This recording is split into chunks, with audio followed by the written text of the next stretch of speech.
Massey's investigation now takes him back a few weeks to Forrestal's journey to Vietnam.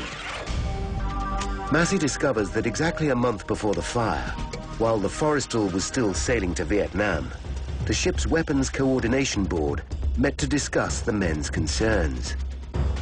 It ruled that flight crews could ignore Navy protocol on connecting the pigtails. From now on, they could plug them in not when the planes were on the catapult facing out to sea, but when they were on the rear deck facing each other. The ruling was never made official, but the crew began to act on the board's decision straight away. Massey now knows there was nothing to prevent an electrical pulse reaching the pod of the Phantom and setting off a rocket. Clearly, an electric pulse did activate the rocket, but where did the pulse come from? That's his next puzzle, and the biggest mystery yet. Could it be that pilot Jim Bangert pressed the fire button? Massey listens again to a recording of his interview with Bangert. Under oath, the pilot states that he flipped just one switch to turn on the plane's power. Massey decides to carry out his own checks on Bangert. He discovers that the pilot has an impeccable service record and is one of the ship's safety officers. Massey believes Bangert, but that doesn't help him trace the source of the electrical pulse. He listens to Bangert's testimony over and over. Yes, sir. I started up the starboard side engine, and I felt the jolt, and I saw... Suddenly, he makes the connection. A power surge. He knows the jets on Forrestal have to be powered up before takeoff by an external source. Once the mobile generator powers up the plane, Bangert needs to flip a switch in the cockpit to change the power supply from the external source to the internal system. Massey suddenly realizes at the precise second Bangert flips the switch, a shower of stray electrical currents surge through the plane. One rogue current finds its way into the circuit that connects the joystick to one of the launch pods. With the safety pin out and the pigtail plugged in, the current reaches the pod and fires the deadly rocket. 56 kilograms of high explosive whip across the deck and launch disaster.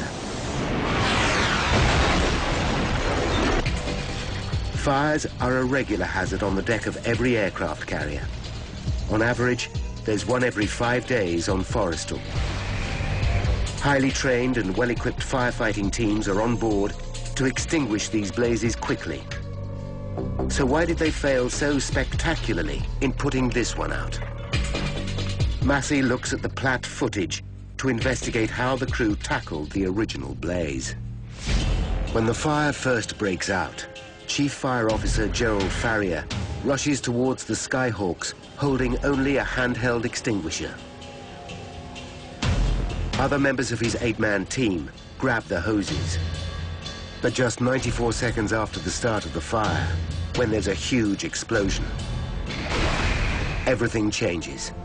Gerald Farrier dies in the furnace of flames. 5 more firefighters are killed instantly, and the blast badly injures the other 3 in the team. In a matter of seconds, all the trained firefighters are out of action. Untrained men now fight the inferno.